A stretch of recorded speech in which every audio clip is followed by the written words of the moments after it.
Did he? Hmm?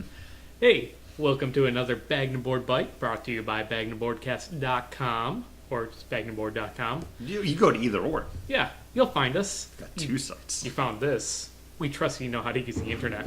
And if you haven't, I'm glad you stumbled upon us. Oh, What a find that was. lucky you. Now we're here to tell you about comic books that you should stumble onto, and that would be Wolverine and the X-Men, number 16 and number 17.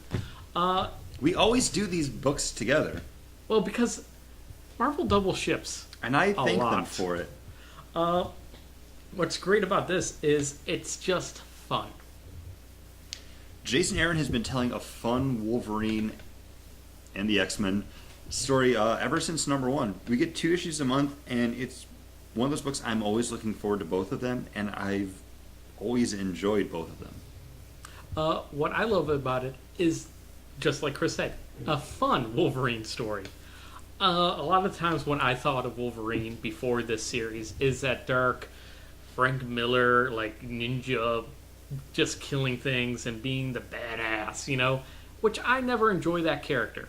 I don't really enjoy the anti-hero. Just not my style. But this is Wolverine looking after kids and doing the best he can in a situation that he is definitely not the best at what he does. Yeah. Babysitting is not what he does. He's not the best at it. To babysit, you gotta have kids. And that's what the school's for. But what if we made kids villains? And that's what we get with number 16 here. This is focusing on the new Hellfire Club. And I say new, even though we've had them since the relaunch of the X-Men books. They've been around. Mm-hmm. But this is focusing on one of the main... I don't know his name. He's but the new main Black kid. King. Yeah, he's the new Black King. It's one of the main kids in the new Hellfire Club. We get an origin story. We get an origin story. What a month! And it's... What, DC's doing a bunch of zero issues full of origin stories? Why not Marvel? Kilgore is his last name, because Kilgore Arms. But this is him coming to power in the Hellfire Club.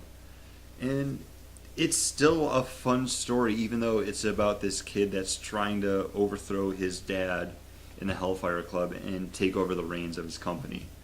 This is a kid that goes to prison and spits in the meanest guy's sundae, and then offers everyone else in the cell block money for every broken bone that they can deliver on this I guy. have to say, Rikers Island, really soft on criminals. They But- give but a really- full banana in that banana split. They're soft on criminals, but hard on kids. Yes! 'Cause he's like 12, and he's like put on Rikers Island with like the most dangerous criminals that there are.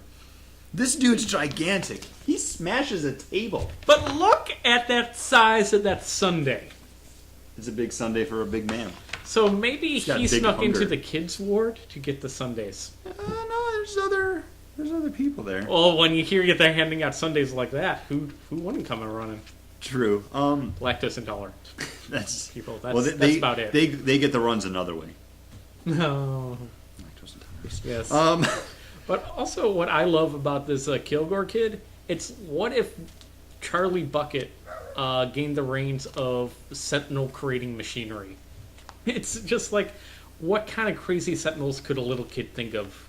And they do, and It's they like the show three it. Sentinels. Like you get it all at the beginning. Yeah, which I liked more than this origin story. I liked him staring down the X-Men. I liked him and his group of ruffian kids developing new crazy Sentinels, you know, planet-destroying Sentinels, little micro-virus-sized Sentinels. Just fun stuff.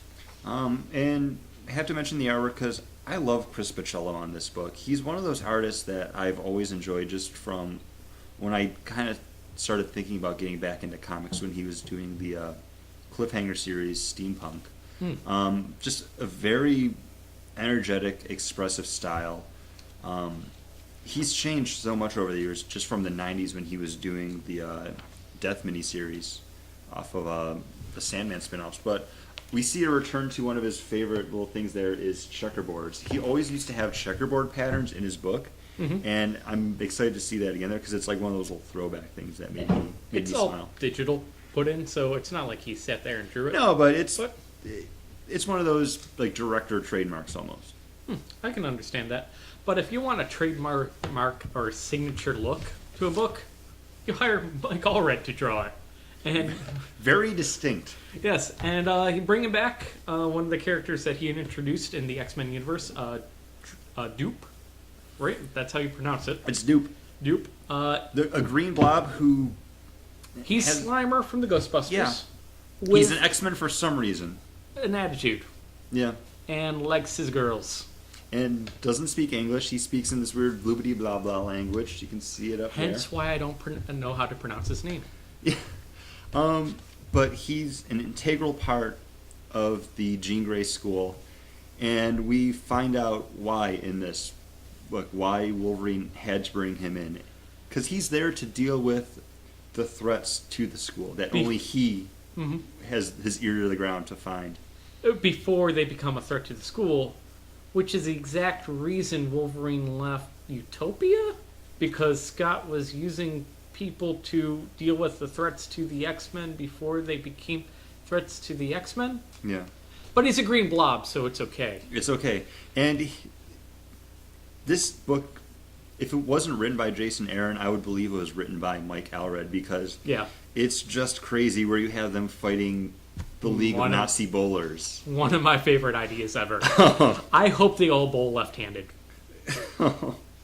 What? You know, I mean, you've got Howard the Duke Duck. and Howard the Duck teaming up to fight robots with a gun that shoots bees, a rubber chicken full of nails, and a broken sword. That sounds so Mike Allred. It does. It sounds so Mike Allred, and you can tell that Jason Aaron was writing this book for him to draw, or they might have just worked together on it. Collaborated, because some of that stuff just is out there for. It seems like it would be just like a Madman book, but with Wolverine and the X-Men in it. You've got Duke doing roller derby with Tiger and She-Hulk. And this is the stuff that's expected of him. There's plenty of Dupe to go around. He's the best at what he does, and what he does is everything. Pretty much. Not very good at being a lunch lady, though. No. He keeps on falling asleep while on Judy, and that's the main crux of this book. I forgot, this was my favorite little parts, too, where he has to fight Satan in a guitar battle. And then Satan's, what are you? Wait, no, not the funk. Because he doesn't do it in guitar battle. He does a great slap in the bass. He brings out the bass. And this is what I love about this book, is we keep saying it, but it's fun. And you don't get that from any other X-Men book. No. Charles Xavier's dying. Scott's all, oh, why did I do it? Smoking his one eye. Yeah. It's just all sad sack kind of stuff going on. There's only 198 left of us. Wait. Were there more?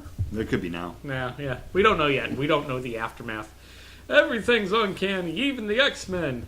But Wolverine and the X-Men, I'm glad that now that it's lost the AVX banner and we got this Mike Allred issue, it just basically proves, don't worry, we got the fun. And I think that's what comic books do need more of. As much as we love just our big, stupid superhero epics, Stories that matter.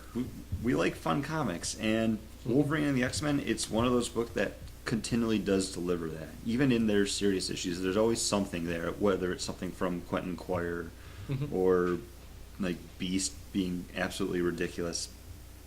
It's fun. Beast being ridiculous is great. Better than Cat Beast. And if you think this is great, comment down below and let us know what you think. Check out other videos over It's where? on one of the sides. Yeah, probably this side. Right here.